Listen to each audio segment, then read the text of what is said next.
Welcome to Educlick, your online study partner. Good morning दोस्तों, आपका बहुत बहुत स्वागत है आपके अपने यूट्यूब चैनल एजुक्लिक में। जैसा कि पिछली क्लास में हमने विसर्ग संधि के बारे में पढ़ा था, विसर्ग संधि के ऋत्व विसर्ग संधि के बारे में पढ़ा था। आइए आज को हम उसे पुनः देखते हैं। अगली जो संधि है ऋत्व विसर्ग संधि। ऋत्व विसर्ग संधि जिसका सूत्र है एचो असी विसर्गस्य रेफः।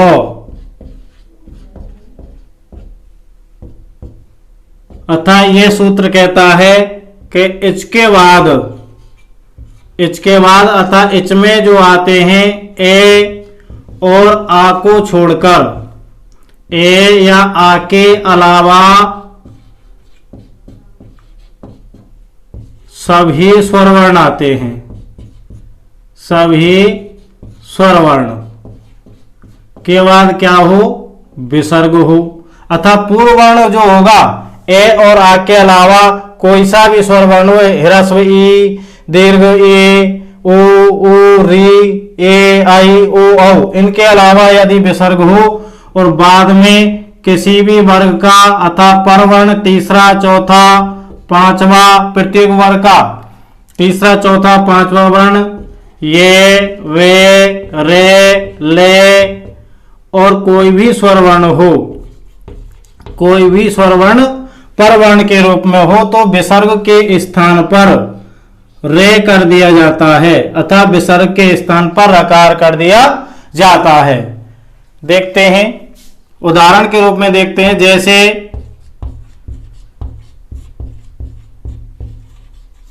मुनिः धन इति।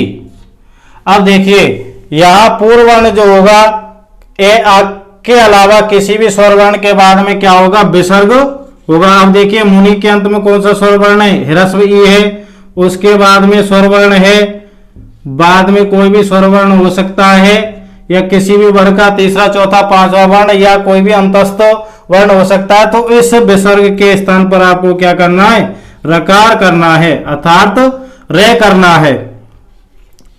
अब मिलाकर देखिए, रे के विसर्ग के स्थान पर रकार किया, बाद में क्या रहा, इति। तो संधि जो होगी, संधि युक्त जो पद बनेगा मुनि रीति, मुनि रीति क्या बनेगा, मुनि रीति। इसे पुनः देखिए, मुनि ही धन इति। मैंने आपको कई बार बता दिया कि संस्कृत व्याकरण में जो सूत्र जो होते हैं, ये जो परिभाषाएं जो होती हैं केवल संधि विच्छेद की स्थिति में ही होती हैं। इसलिए पुनः देखते हैं, मुनि ही धन इति। ए आ के अलावा किसी भी स्वरवर्ण के बाद में विसर्ग हो, बाद में किसी भी वर्ग का तीसरा चौथा पांचवा अंतस्थ वर्ण या स्वरवर्ण हो तो विसर्ग के स्थान पर रकार कर दिया जाता है। अब देखिए विसर्ग के स्थान पर रे किया तो मुनिर धन इति बना। जब हम इस ई को इस रकार में सम्मिलित करेंगे तो इस ई से इसकी जो टांग टूट रही है वो पूरी हो जाएगी, अतः इसका ऑपरेशन हो जाएगा। शब्द संधि युक्त पद जो बनेगा वो बनेगा मुनि रीति। अगला उदाहरण देखते हैं। भानु धन असौ, भानु धन असौ। अब देखिए पूर्व जो वर्ण है वो ह्रस्व उ के बाद में विसर्ग है, तो विसर्ग को किस में परिवर्तित किया जाएगा, रे में। अब इसको हम संधि युक्त तो संधि करेंगे तो भानुर धन असौ, संधि जो होगी भानु रसौ। अब देखिए इस ऋत्व विसर्ग संधि युक्त अन्य उदाहरणों को जब हम संधि विच्छेद करते हैं, जैसे मातो रिक्षा तैरा गतम पितो रिक्षा। अब देखिए इनका हमें क्या करना है, संधि विच्छेद करना है। अब देखिए संधि विच्छेद जब हम करेंगे, जब संधि विच्छेद करेंगे तो रकार के स्थान पर क्या करना है, आपको केवल विसर्ग करना है। देखिए पहला जो पद है मातु रिक्षा, अब देखिए रकार है तो रकार के स्थान पर आपको क्या करना है, इस वर्ण को मातु लिख करके विसर्ग। उसके बाद में आपको रकार देखना, रकार में कौन सा स्वर वर्ण सम्मिलित है, ह्रस्व ई है, बाद में ह्रस्व ई, जो शेष रह रहा है उसको ज्यों का त्यों लिख देंगे। अर्थात संधि विच्छेद जो होगा मातु धन इच्छा। अब वहां यदि आपको इस प्रकार यह पद आता है, संधि विच्छेद आता है मातु धन इच्छा, तो संधि युक्त पद क्या बनेगा, मातुरिक्षा। और यदि मातुरिक्षा यदि संधि आती है उसका संधि विच्छेद करना तो संधि विच्छेद होगा मातु धन इच्छा। अगला देखते हैं तैरागतम। अब देखिए ये जो रे है इसके स्थान पर आपको क्या करना है, विसर्ग करना है। क्या करना है, तो इस रे से पहले वाले वर्ण में हमें क्या लगाने, विसर्ग लगाने। क्या लगाने, विसर्ग लगाने हैं। उसके बाद में अब इस रे में कौन सा स्वर वर्ण सम्मिलित है, आ की मात्रा संयुक्त है, अतः आ दीर्घ आ सम्मिलित है, तो संधि विच्छेद क्या होगा, तई धन आगतम। अगला है पितुरिक्षा।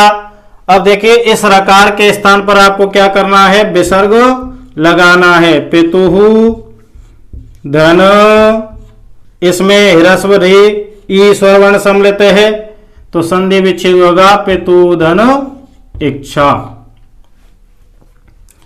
अब देखिए ये ऋत्व विसर्ग संधि, हम इसको पुनः देखते हैं। ऋत्व विसर्ग संधि का जो सूत्र है, एचो असी विसर्गस्य रेफ है। अतः ये कहता है इच अतः ए आ के अलावा किसी भी स्वर वर्ण के बाद में विसर्ग हो, पर वर्ण के रूप में किसी भी वर्ग का तीसरा चौथा पांचवा अंतस्थ वर्ण या कोई भी स्वर वर्ण हो तो विसर्ग के स्थान पर आकार कर दिया जाता है।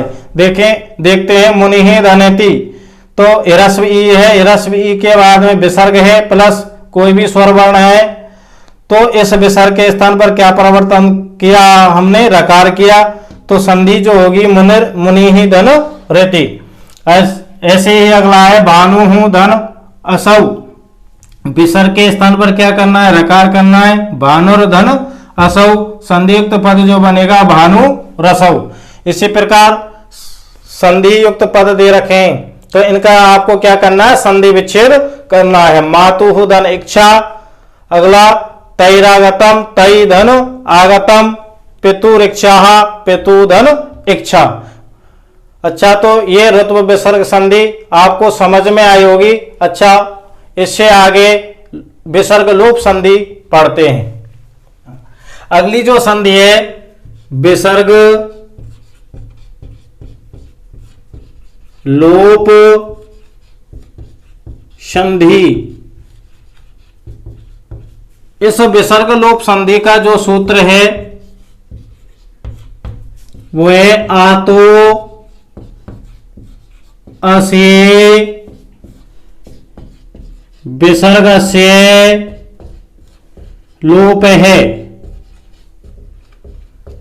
अब देखिए इस सूत्र से पता चलता है आतो असी विसर्ग से लोप है, अतः ये सूत्र कहता है आते है असी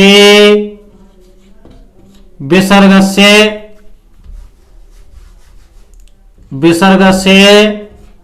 लोप है, अतः विसर्ग से विसर्ग का लोप है, लोप हो जाता है। कब हो जाता है, आते है, आते का मतलब आ के बाद विसर्ग क्या होना चाहिए, आ के बाद विसर्ग होना चाहिए। अस में जो आते हैं किसी भी वर्ग का तीसरा चौथा पांचवा वर्ण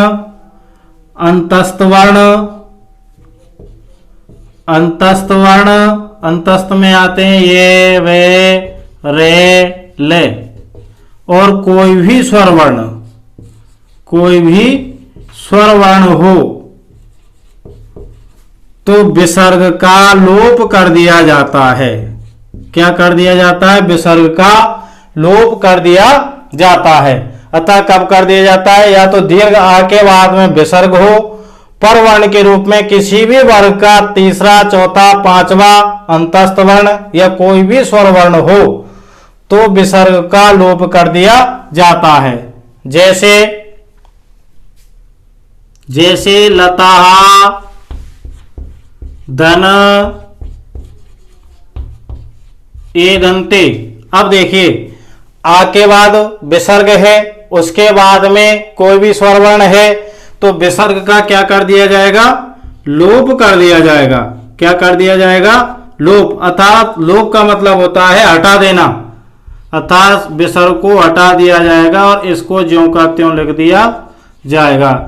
जबकि इसके उदाहरणों को अर्थात विसर्ग लोप संधि के उदाहरणों को मिला करके नहीं लिखा जाता है, जैसे अलग अलग ही लिखा जाता है। जैसे लता, धन, एदंते, केवल आपको विसर्ग हटाना है और विसर्ग हटा के जैसा जो संधि विच्छेद है उसको ज्यों का त्यों लिख देना है, प्लस को हटा करके।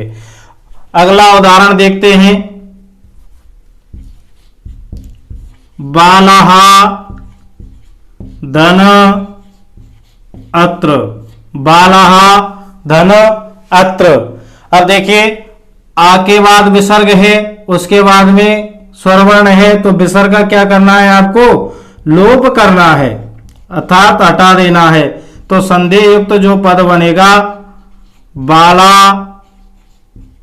अत्र, क्या बनेगा, ये नहीं कि या में तो साहब आप कहीं ये समझे कि इसके बाला के अंत में आ रहा है और अत्र के भी पूर्व में आ रहा है, ये तो हो गई साहब सवर्ण दीर्घ संधि। नहीं, आपको क्या करना है, अलग अलग ये पृथक लिखने हैं। तो संधियुक्त पद जो बनेगा बाला, बाला अत्र। ऐसे ही इस विसर्ग लोप संधि के अन्य उदाहरणों का जब हम संधि विच्छेद करेंगे, जैसे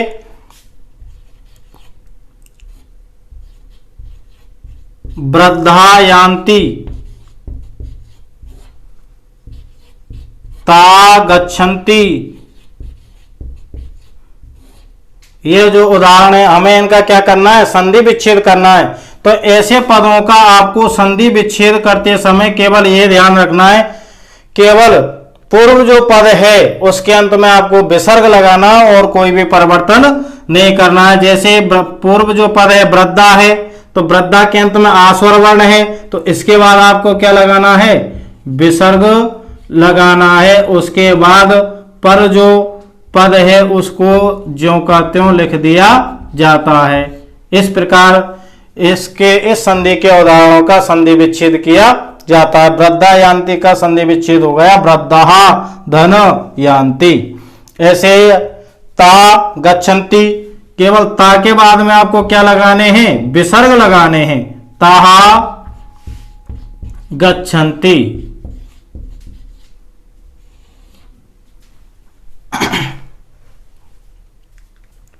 अब देखिए विसर्ग लोप संधि के बारे में हम अभी आपने पढ़ा, जिसका सूत्र है आतो असि विसर्ग से लोप है, आतो असि। अब देखिए यहां संधि हो रही है जिसको मैंने आपको पहले ही पढ़ा चुके हैं, आतो असि। कमेंट बॉक्स में कमेंट करके बताइए कि आतो असि में कौन सी संधि होगी। देखिए आतो असि विसर्ग से लोप है, सूत्र कहता है आत है असि तथा आ विसर्ग के बाद में किसी भी वर्ग का तीसरा, चौथा, पांचवा अंतस्थ वर्ण या कोई भी स्वर वर्ण हो तो विसर्ग का लोप कर दिया जाता है। जैसे उदाहरण के रूप में देखते हैं, बालः, धन, अत्र। बालः, धन, अत्र। अब देखिए आ के बाद विसर्ग है, उसके बाद में स्वर वर्ण है तो विसर्ग का क्या कर दिया जाएगा, लोप। और इसका जो संधि जो होगी बाला, बाला अत्र। अगला और उदाहरण देखते हैं, लता, धन, एदंते। आ के बाद विसर्ग है, उसके बाद में ए स्वर वर्ण है तो इस विसर्ग का क्या कर दिया जाएगा, लोप। तो संधि युक्त जो पद बनेगा वो लता, एदंते। और आपको यह ध्यान रखना, विसर्ग लोप संधि युक्त जो उदाहरण होते हैं जब उनका संधि करते समय उनको पृथक पृथक लिखा जाता है। अन्य जो उदाहरण है वृद्धा यान्ति, ता गच्छन्ति, इनका हमें संधि विच्छेद करना है। तो संधि विच्छेद करते समय केवल आपको यह ध्यान रखना, पूर्व जो पद है उसके अंत में केवल आपको विसर्ग लगाने हैं और बाद वाले पद को ज्यों का त्यों लिख देना है। तो इसका संधि विच्छेद होगा वृद्धः धन यान्ति। ऐसे अगला है ता गच्छन्ति, ताहा धन गच्छन्ति।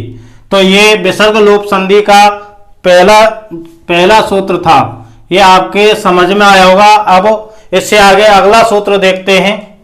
देखिए अगला सूत्र देखते हैं, विसर्ग लोप संधि का जो अगला सूत्र है, अतो अनत्य अचि विसर्गस्य लोप है। अतः ये सूत्र कहता है, अतः अनत्य अचि विसर्गस्य, विसर्ग का लोप है, लोप हो जाता है। अतः ये कहता है ह्रस्व ए के बाद विसर्ग हो, अनत्य अचि, अतः ए के अलावा, ए को छोड़ करके ऐसे भिन्न कोई भी स्वर वर्ण हो, अतः ऐसे भिन्न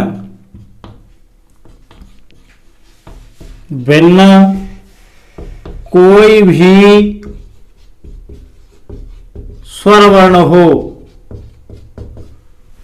वर्ण हो तो विसर्ग का लोप कर दिया जाता है, विसर्ग का लोप कर दिया जाता है।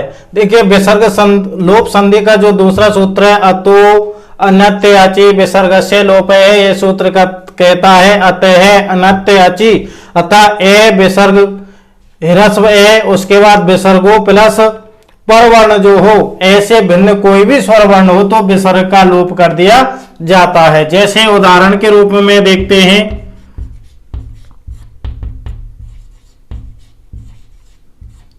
अतः धन एव। अब देखिए प्लस से पहले अतः है, अर्थात तय के अंत में ए स्वर वर्ण है, उसके बाद विसर्ग है, उसके बाद में ए के अलावा कोई भी स्वर वर्ण होना चाहिए, तो विसर्ग का क्या कर दिया जाता है, लोप कर दिया जाता है, अर्थात हटा दिया जाता है। अतः संधि युक्त जो पद बनेगा अत एव, क्या बनेगा, अत एव। अगला उदाहरण है शिव है धन इति। अब देखिए शिव के अंत में कौन सा स्वर वर्ण है, ह्रस्व ए है, उसके बाद में ए के अलावा और कोई भी स्वर वर्ण है तो विसर्ग का क्या कर दिया जाएगा, लोप कर दिया जाएगा। क्या कर दिया जाएगा, लोप। तो इस प्रकार ये संधि जो होगी शिव इति, अतः इसके भी उदाहरणों को मिलाकर भी नहीं लिखा जाएगा। अब अन्य उदाहरण देखते हैं, कृष्ण उवाच बाल एते। देखिए इनका हम जब संधि विच्छेद करेंगे, केवल पूर्व जो पद है जैसे कृष्ण है और इसमें बाल है, इनमें क्या करना, केवल आपको विसर्ग लगाने हैं और बाद का जो है शब्द उसको ज्यों का त्यों लिख दिया जाएगा। कृष्ण है, कृष्ण है धन उवाच हो। ऐसे ही बाल है धन एति। ये हो गई आपकी विसर्ग लोप संधि का जो दूसरा सूत्र है, ये भी आपका पूर्ण हो चुका है। अर्थात जो सूत्र है ये कहता है अतो अनत्य अचि विसर्गस्य लोप है, अतः अतः अनत्य अचि, अतः ए विसर्ग के बाद ऐसे भिन्न कोई भी स्वर वर्ण हो तो विसर्ग का लोप कर दिया जाता है। उदाहरण के रूप में देखते हैं, अतः धन एव, अतः ए के बाद विसर्ग है, और उसके बाद में ए से भिन्न कोई भी स्वर वर्ण है तो इस विसर्ग का क्या कर देंगे, लोप कर देंगे। संधियुक्त जो पद बनेगा आत एव। ऐसे अगला सेवे है धन इति, तो विसर्ग का क्या कर देंगे, लोप। संधियुक्त पद बनेगा सेव इति। और इस विसर्ग लोप संधि के अन्य उदाहरण है कृष्ण उवाच, केवल पूर्व जो पद है उसके अंत में आपको क्या लगाने, संधि विच्छेद करते समय केवल विसर्ग लगाने और आपको कोई भी परिवर्तन नहीं करना है। तो पहले पद का जो संधि विच्छेद होगा कृष्ण है धन उवाच, और इसका होगा बाल एति, बाल है धन एति। अब विसर्ग संधि का अगला जो सूत्र है उसको देखते हैं। देखिए विसर्ग संधि का अगला जो सूत्र है वो है रूरी। अतः ये सूत्र कहता है कि रकार के बाद में यदि रकार आए तो उसका क्या कर दिया जाता है, लोप कर दिया जाता है। इससे पहले इधर देखते हैं रूरी सूत्र, तो यह कहता है यदि रकार के बाद रकार आए तो ये जो पूर्व जो रकार है इसका क्या कर दिया जाता है, लोप कर दिया जाता है, अर्थात रकार को हटा दिया जाता है। इसके बाद में एक सूत्र लगता है ढलोपे पूर्वस्य दीर्घो अण, अतः ये रोरी सूत्र कहता है कि रकार के बाद में यदि रकार आए तो पूर्व रकार का लोप हो जाता है। इसके बाद में जो अगला सूत्र जो है ढलोपे पूर्वस्य दीर्घो अण, ये सूत्र कहता है कि डकार और रकार के बाद में यदि रकार आए तो इनका क्या कर दिया जाता है, लोप कर दिया जाता है। लेकिन इनसे पहले पूर्व से दीर्घो अण, इससे पहले रकार का इनका लोप कर दिया। इससे पहले यदि ह्रस्व ए ह्रस्व ई उ हो तो इनके स्थान पर दीर्घ कर दिया जाता है, अतः ह्रस्व ए के स्थान पर आ, ए के स्थान पर ई और उ के स्थान पर उ कर दिया जाता है। अब देखिए अर्थात विसर्ग के बाद में जैसे उदाहरण के रूप में देखते हैं कवि ही धन रचयति, इस प्रकार की स्थिति में विसर्ग का क्या कर दिया जाएगा, लोप कर दिया जाएगा। अब देखिए विसर्ग का क्या कर देंगे, लोप कर देंगे। क्या कर देंगे, लोप कर देंगे। लेकिन इसमें विसर्ग का लोप कर दिया, बाद में रकार है तो विसर्ग का जब लोप कर देंगे तो इस वी में, इस वा में कौन सा स्वर वर्ण सम्मिलित है, ह्रस्व ए है, सॉरी ह्रस्व ई है। इसको हम इस प्रकार भी लिख सकते हैं। अतः कौन सा स्वर वर्ण सम्मिलित है, इसमें ह्रस्व ई सम्मिलित है। अब इस विसर्ग के लोप करने के बाद इस ह्रस्व ई को किस में परिवर्तित करेंगे, दीर्घ ई में परिवर्तित करेंगे। किस में करेंगे, दीर्घ ई में। तो संधि युक्त जो पद बनेगा कवि रचयति, क्या बनेगा, कवि रचयति। ऐसे ही अगला उदाहरण देखते हैं।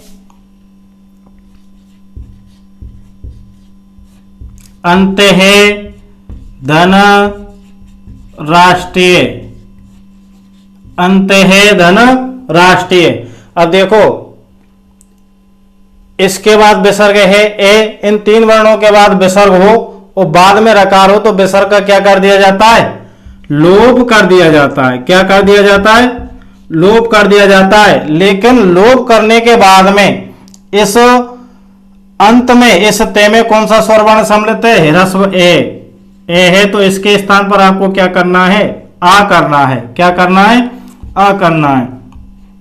तो संधियुक्त पद जो बनेगा अंतरराष्ट्रीय।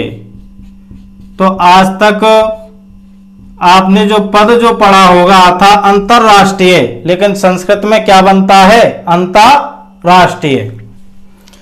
और अगले उदाहरण देखते हैं। ने रसे है प्रातः राजते,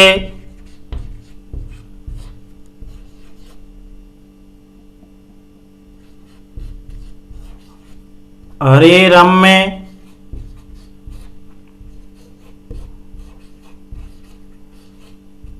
शंभु राजते।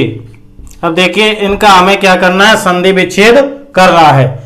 अब देखिए ये रोरी सूत्र के अनुसार जब हम इनका संधि विच्छेद करेंगे तो ये जो दीर्घ ई की मात्रा जो लगी हुई है, पहला जो पद है नीरस है, तो संधि विच्छेद करते समय हमको इसको किस में बदलना है, इसी के ह्रस्व रूप में बदलना है। किस में बदलना है, ह्रस्व रूप में बदलना, अर्थात छोटी ई की मात्रा में बदलना है। और उसके बाद क्या लगा देना है, आपको विसर्ग लगा देना। उसके बाद में क्या शेष रहेगा, रस है।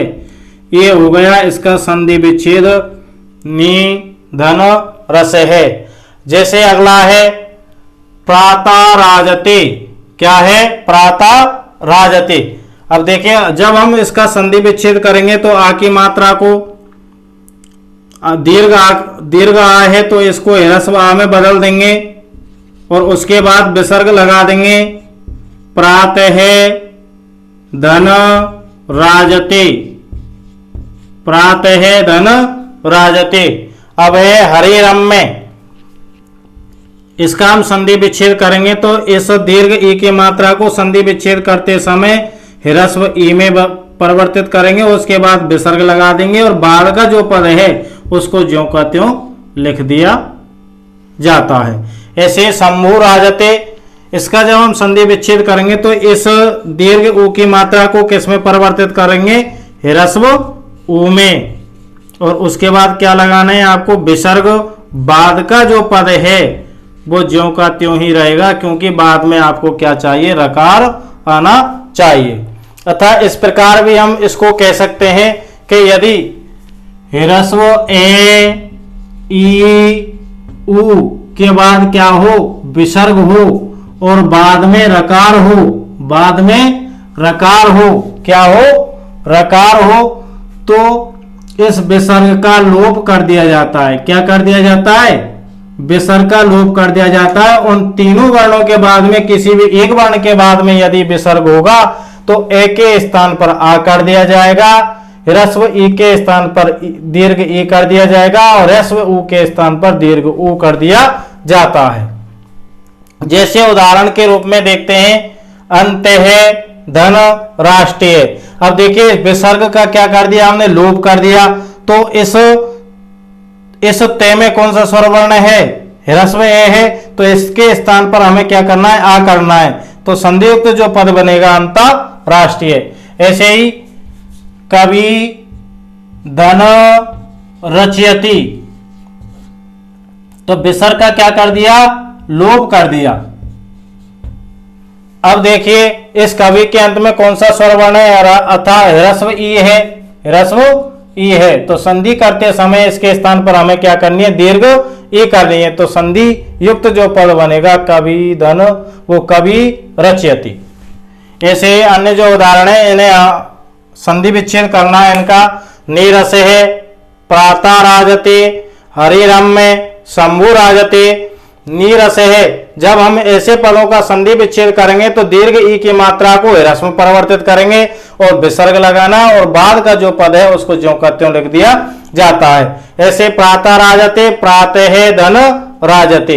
ऐसे हरि रम्य है, हरि ही धन रम्य है। शंभु राजते, शंभु धन राजते। ये हो गई आपकी संधियां समाप्त। जैसे कि पहली क्लास से मैंने आपको वर्ण विचार, स्वर संधि के भेद जो आपके सिलेबस में है, जो आपके सिलेबस में है, यण संधि, अयादि संधि, वृद्धि संधि, पूर्व रूप संधि, पर रूप संधि और व्यंजन संधि के अंतर्गत जसत्व संधि, अनुस्वार संधि और पर सवर्ण संधि और विसर्ग संधि के अंतर्गत सत्व विसर्ग संधि, रुत्व विसर्ग संधि, उत्व विसर्ग संधि और विसर्ग लोप संधि। यहां तक आपकी ये संधियां समाप्त हो चुकी हैं। इसके बाद में अगली जो क्लास होगी उसमें जो सारी संधियां जो हो चुकी हैं उनका आपका टेस्ट होगा। अच्छा, तो आप टेस्ट की अच्छी प्रकार से तैयारी करके आए। और पिछली जो शुक्रवार था ये जो शुक्रवार था उसको टेस्ट किसी कारणवश नहीं हो पाया था, तो सभी संधियों का आपका एक साथ ही टेस्ट लिया जाएगा। तो आप अच्छी प्रकार से तैयारी करके आए। तो हमारे इस वीडियो को लाइक व शेयर करें तथा चैनल को सब्सक्राइब करें। धन्यवाद।